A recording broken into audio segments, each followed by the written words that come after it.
भुवनेश्वर ये बहुत ही हमारे लिए एक महत्वपूर्ण स्टेट है और यहाँ से हमारे अनेक नेता चुन के आए हैं और उन्होंने देश की सेवा की है और आज़ादी के वक्त भी यहाँ पर पंडित जवाहरलाल नेहरू जी को जो पटनायक साहब का सपोर्ट मिला तो इसीलिए हम आज़ादी को हासिल करने में कामयाब हो गए। तो ऐसा एक महत्वपूर्ण स्टेट है। ऐसे स्टेट में हम को जरा ये 24 बरस से धक्का लगा है कांग्रेस को और यहाँ पर आज नवीन पटनायक जी 24 वर्षों के लंबे कार्यकाल उनकी बहुत बड़े अरसे से काम कर रहे हैं, लेकिन इतने दिन काम करने के बाद और उन्होंने जिनके साथ काम किया वो भी कम से कम 10 साल से मोदी जी उनके साथ ही है। उन्होंने इस राज्य के भलाई के लिए एक होकर काम कर रहे हैं ऐसा हम पहले सोचे थे, लेकिन वो खरे नहीं उतरे। वो अब उनका एक दूसरे का जो ओपनली झगड़ा चल रहा है उससे मालूम होता है कि हमारे उड़ीसा स्टेट का कितना नुकसान हुआ, क्योंकि बगैर बात करे तुम लोग अंदर से ही एक होकर अपने तख्त की हिफाजत करने के लिए जो कोशिशें की, लेकिन उसका फायदा लोगों को नहीं हुआ। और आमतौर पर यहाँ उड़ीसा में भीषण बेरोजगारी है, दूसरा बेतहाशा महंगाई है। आपको तो मालूम है देश में महंगाई का एक बहुत बड़ा मुद्दा हमने उठाया है और यहाँ पर भी और भी महंगाई ज़्यादा है।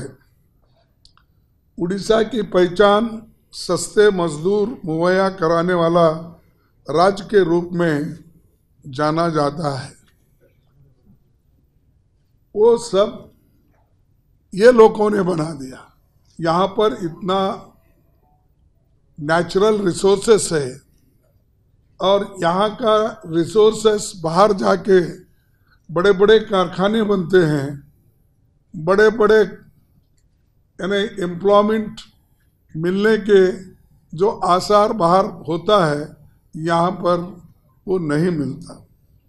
इसको अगर दूर करना है तो हम ये दोनों सरकार को बदलना होगा।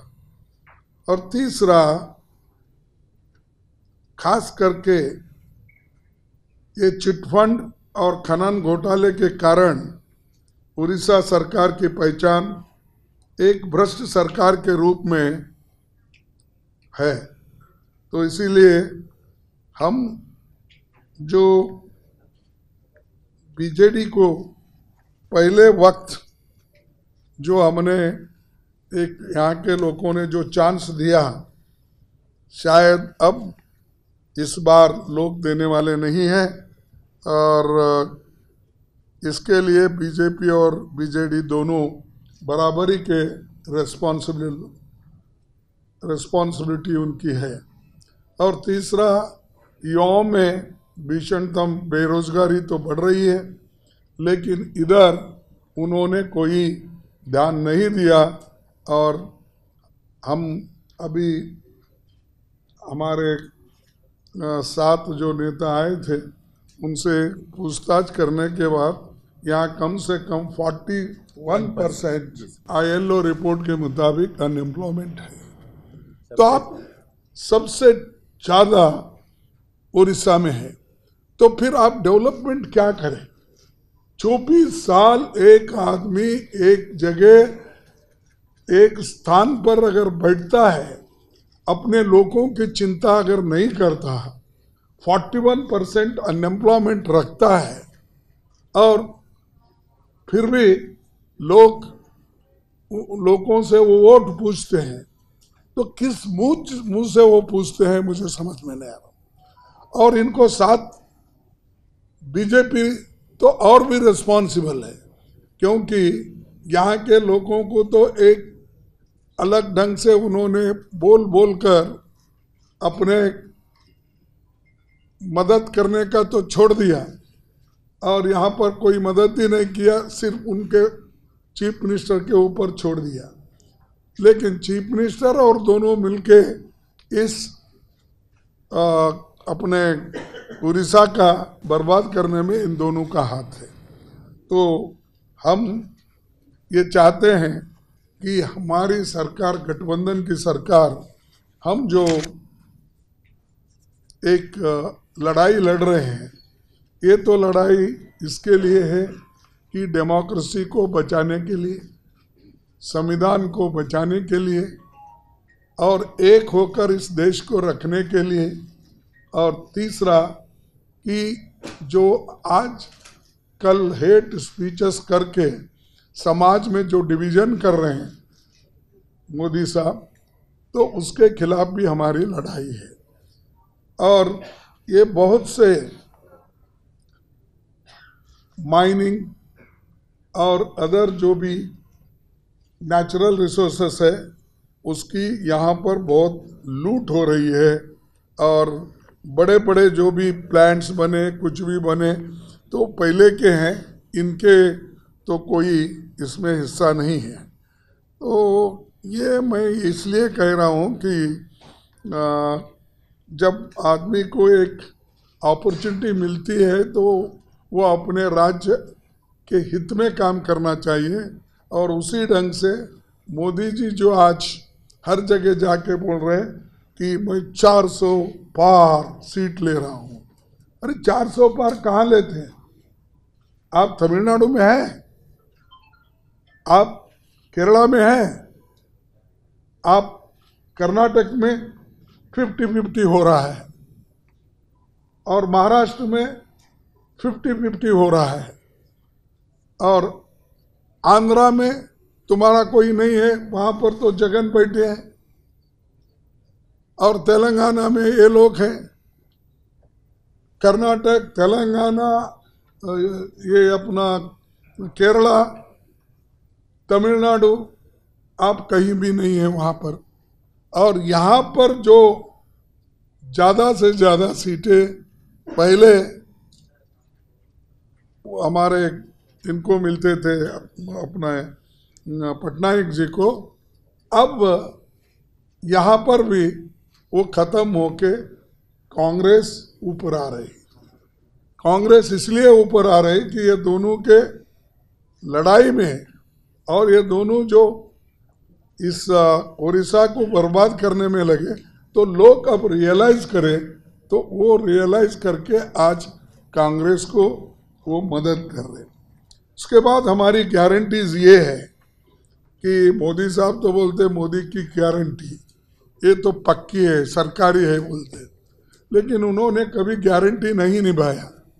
15 लाख की गारंटी उन्होंने निभाई, 2 करोड़ नौकरियां सालाना देने का उन्होंने निभाया, किसानों की आमदनी डबल करने का उन्होंने निभाया, और उसी तरह जो उन्होंने कहा वो एक भी नहीं करे। फिर अब गारंटी बोल रहे। अरे तुम्हारी गारंटी देश के लिए कुछ भी नहीं है। देश पूरा, तुम्हारी गारंटी मीन्स पेट्रोल ज़्यादा करना भाव, डीजल ज़्यादा करना, LGP करना, उसके बाद गैस का प्राइस बढ़ाना, फर्टिलाइज़र प्राइस बढ़ाना, और उसके बाद औषधों का जो दाम है वो बढ़ाना, ये सारी चीजें आप क्या, ट्रैक्टर के ऊपर जीएसटी डालना, ट्रैक्टर के टायर के ऊपर जीएसटी डालना, ये सब तुम्हारे काम है। ये है, मोदी है तो ये मुमकिन है। तो इसीलिए हम आज के दिन ये चाहते हैं कि आपके माध्यम से पूरे देश में ये जो हमने एक माहौल तैयार किया है जनता के लिए, और ये लड़ाई जनता की है, जनता खुद लड़ रही है मोदी के खिलाफ, जनता उठी है, नौजवान उठे हैं, वो लोग लड़ रहे हैं।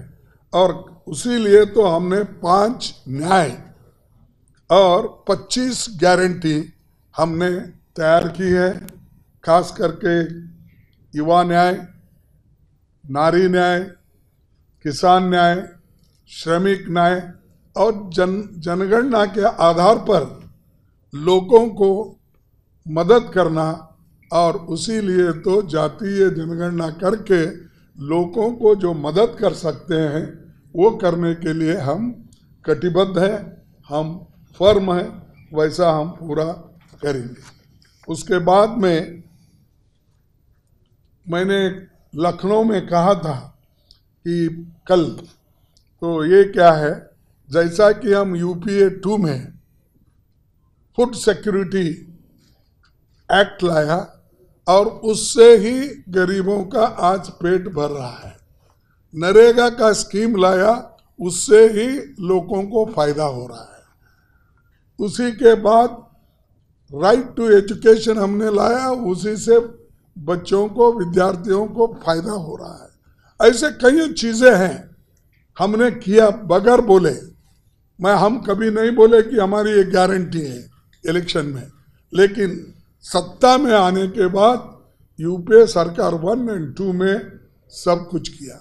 इन्होंने एक काम किया कि नोटबंदी किया, और नोटबंदी होने के बावजूद भी अगर अदानी अंबानी के पास ट्रक भर भर के पैसे निकल रहे हैं, टेम्पो में अगर पैसे निकल रहे, तो ये लोग क्या कर रहे थे, अपने ही लोगों के पास पैसे है, तुम खुद बोलते, फिर काला धन कैसा आया, कहाँ से आया?